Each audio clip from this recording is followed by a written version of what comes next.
Rick, a young man, cares for his sick mother, ensuring she eats and takes her medication. One day he finds her gripping a gun, murmuring Bible verses, her demeanor eerie and unsettling. But before he can react, she apologizes and pulls the trigger. I'm sorry. 3 years later, Rick struggles to rebuild his life. He seeks work in construction only to find his old job taken. Desperate, he turns to his friend Jeremy, who gets him a spot despite his late arrival. While working, Rick injures himself and notices a woman in the garden, Antoinette. He politely asks for a first aid kit, but she refuses. You got nothing inside I can use? After explaining he just needs to clean the wound to keep working, she finally relents. As he treats himself, a servant whispers something to Antoinette and she quickly dismisses Rick. However, on his way out, he spots a room with cash placed on the table. Tempted by his poverty, he sneaks in and takes a single bill, but before he can leave, an old man, George Drayton, likely the mansion's owner, catches him. Soon Antoinette arrives, furious, and fires him on the spot, vowing to ruin his chances of ever finding work again. Rick pleads, admitting his mistake, explaining he was robbed that morning and needed a fair home. To his shock, Mr. Drayton forgives him and hands over the entire stack of cash as an advance payment. Nothing screams suspicious deal like a rich old man casually handing over stacks of cash. No strings attached, right? That night, Rick moves in with Jeremy, who asks what he'd do if he had billions. When Rick dreams of luxury, fancy dinners, and rekindling things with his ex, Hanya. Jeremy laughs, calling Rick a failure who never follows through, hence his current broke situation. You gotta stop starting shit you can't finish. The next day, Rick and Jeremy discuss their work site's purpose. But Antoinette interrupts, summoning Rick to Mr. Drayton. The old man reveals he regrets having no family to inherit his wealth. He then asks if Rick is religious. Rick admits he used to be. Drayton, once fatherless, now clings to religion in his final days. Then he makes a chilling offer. Let us get down to it. If Rick eats a meal made from his corpse, he'll inherit everything. Rick, horrified, assumes it's a joke. But Drayton insists, one meal, infinite wealth. Okay, so is this an extreme diet plan for the ultra-rich, or has this guy watched too many horror movies? Rick refuses anyway, but Drayton insists Rick is the right person for this burden. It's a genuine offer. That night, Rick returns to find Jeremy throwing a party. Tanya is there, but before they can talk, Jeremy comes and mocks Rick's failures. What the f*** you been up to, living the f***ing drain? Later on, Tanya says she never expected Rick to stay after his mother's death. Suddenly, Jeremy causes a drunken sea. The outburst is brutal, and it's humiliating for Reg. Dude, are you serious, you old piece of shit? After that, Rick sits in his room devastated, staring at his gun, considering the worst. Instead, he puts it down and breaks down in tears. The next morning, he frantically cold calls for jobs. Nothing. Then, a knock at the door. The man hands Rick an envelope and informs him that his presence is requested at the mansion. Inside the envelope is an invitation, a suit of the attire. The man says he will be waiting for him outside in the car and gives a much more respectful attitude that invokes suspicion on Jeremy. Soon, Rick arrives at Mr. Drayton's mansion, where Antoinette tells him Mr. Drayton passed away earlier that day. She hands him a contract explaining that if Rick eats a meal prepared from Mr. Drayton's body, he will inherit all of his wealth. Oops. We become heir to Drayton's fortune. However, he must eat every last bite, and no one outside the estate can ever know or he will lose everything. Rick struggles with the decision but agrees after a long pause. Soon, a meal is served with plates placed on Mr. Drayton's corpse. Shortly, Rick forces himself to eat dish after dish until the final bits are placed directly on Mr. Drayton's chest, with Antoinette reminding him he must finish everything, every last crumb, and somehow Rick does. When he's done, Antoinette gives him a card with Mr. Drayton's final words. It was necessary to end the meal. It states that Rick takes on all of Drayton's burdens and offers his own soul in return.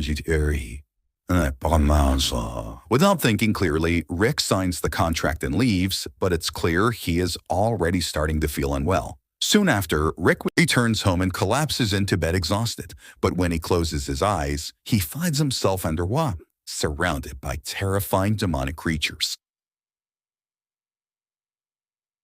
He screams in fear as the vision overwhelms him. Be careful what you wish for and who you give your allegiance to. The next morning, Rick wakes up and notices a man staring at him in the hallway of the house. When their eyes meet, the man runs away. Rick chases him, but is stopped by Antoinette, who acts like nothing strange is happening. She tells him that the mansion is now his and that he can fire or hire staff as he wishes. Rick declines, unsure of what to do with his new life. Antoinette gives him an unlimited credit card and encourages him to enjoy his wealth rather than worry about its consequences. You could buy a lot of thimbles of that. Later, Rick goes to Jeremy's apartment to collect his things. He tries to give Jeremy some money, but Jeremy refuses, saying he'll handle things on his own. Tanya sees Rick and asks if he won the lottery. Rick says it's something even better. She asks if he's really okay, and Rick insists he is. I'm like, you and Jeremy bullshit. He then suggests they go out like they used to. But Tanya hesitates and says she can't, as Jeremy is waiting for her. Jeremy's waiting on me. Later, Rick visits a club and orders a rare whiskey. A man sitting nearby mocks him, suggesting Rick doesn't belong there and questioning how he dares to order whiskey. In response, Rick orders 2 bottles of the expensive whiskey, one for himself and one for the man. I'll take 2 of those Macallans. When Rick returns home, he starts drinking, but suddenly sees a woman appear in front of him. He touches his face and realizes his nose is bleeding. Before he can react, the woman disappears, then reappears and attacks him, screaming and blaming him for what happened to him. I should do this! Suddenly, Rick finds himself underwater again, struggling to breathe. He wakes up drenched and terrified, lying on the floor. Panicked, he immediately runs downstairs to find Antoinette and seek answers. He accuses Antoinette of drugging him and describes a soaking wet woman who attacked him and dragged him underwater. Antoinette stays calm and tells him to relax, but Rick demands answers. What was that thing I had to read at the end of the meal? He then asks about the statement he read after the meal. Without hesitation, Antoinette hands it to him. As Rick reads it again, everything begins to make sense, and a deep dread consumes him as he realizes the gravity of what he has done. Is that even possible? When Rick asks if what's happening to him is even possible, Antoinette explains that before Mr. Drayton died, he became obsessed with strange religious rituals to escape what he believed was his fate. Hell. Or fate. Hell?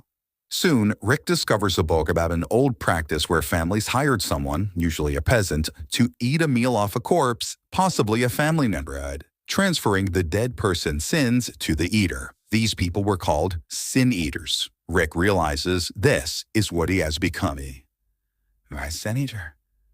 Well, Antoinette confirms it and explains that immense wealth always comes at a cost. And this is the price Rick agreed to pay when eating off Drayton's dead bodies. The common sense kicks in, and Rick panics, saying he needs to fix this. So, I gotta fix this. I gotta fix this. Without waiting for a response, he rushes out of the house, ignoring Antoinette's pleas to calm down. Desperate for redemption, Rick goes to a church for confession. Now, he admits he knows he has sinned, but doesn't even understand his sins. Just seeking absolution.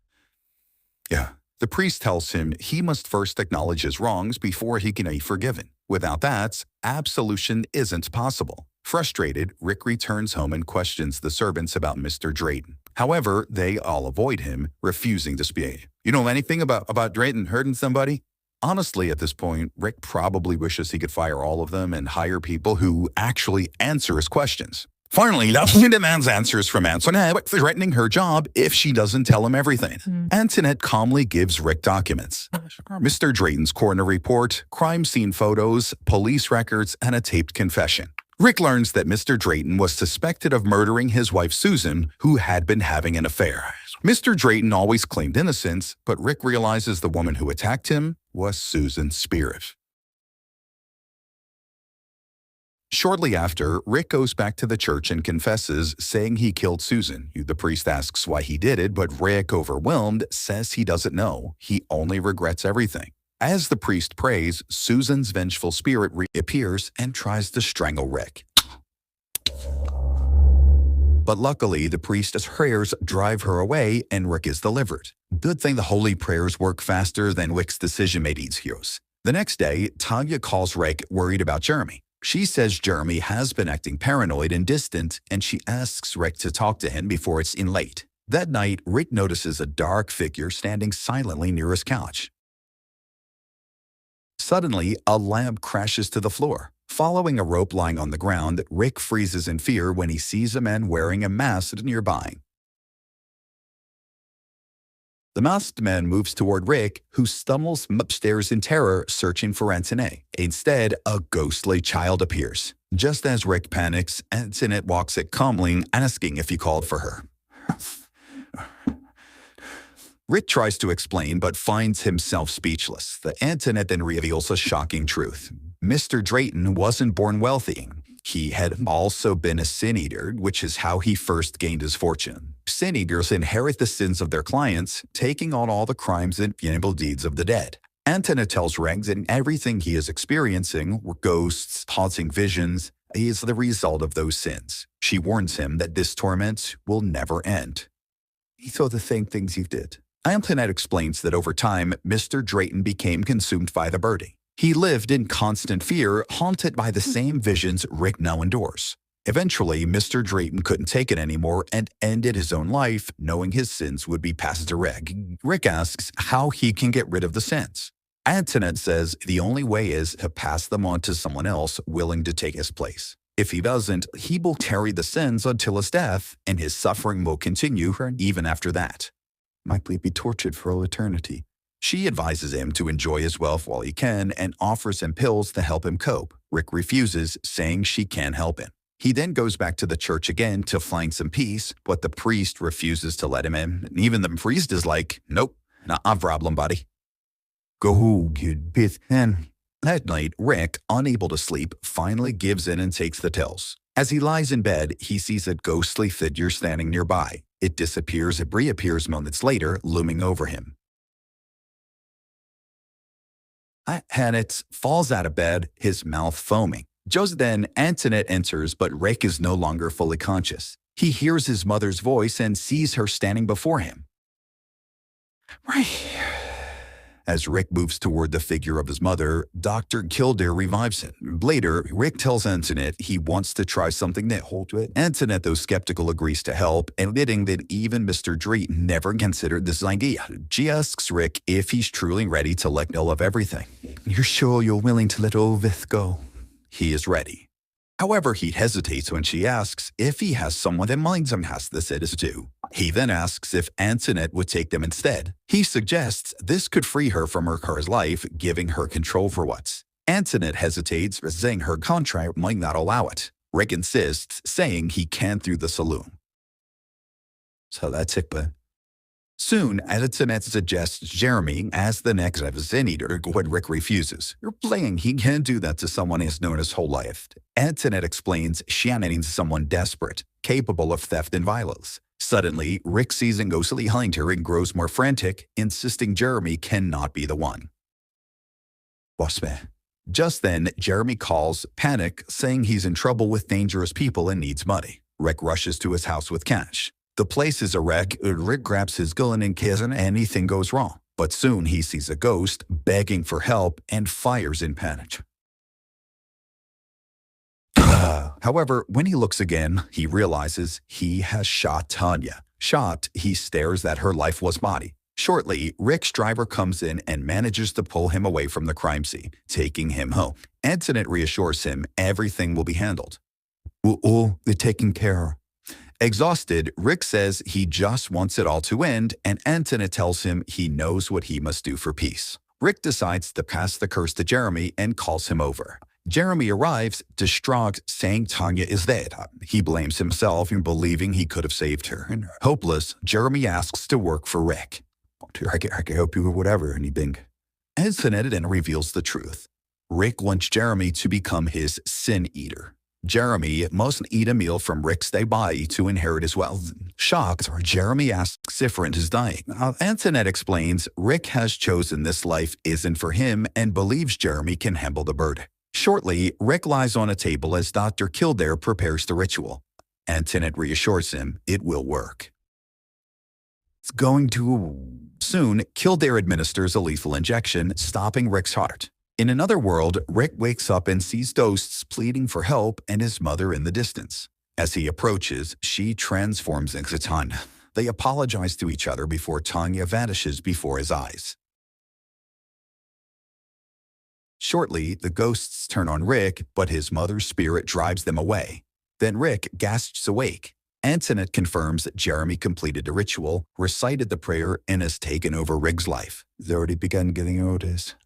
Indeed, Rick realizes the ghosts are gone and confirms his freedom. Antoinette says Jeremy has embraced his new role and hopes Rick will do the same. 6 months later, Rick works as a construction worker far from his old life. Meanwhile, Antoinette writes Jeremy's name in a book of past sin eaters. However, at the mansion, Jeremy is haunted by the same ghosts that tormented Rick. Antoinette hears as his terrified screams echo through the halls, her eyes glowing eerily, suggesting even more sin eaters to come and go in this mansion. Rick is also at the construction site taking a lunch break in a park under a tree. But he isn't alone. Tanya's ghost sits silently beside him, but it's obvious that he hasn't repented for killing her and seems unbothered by her ghostly presence.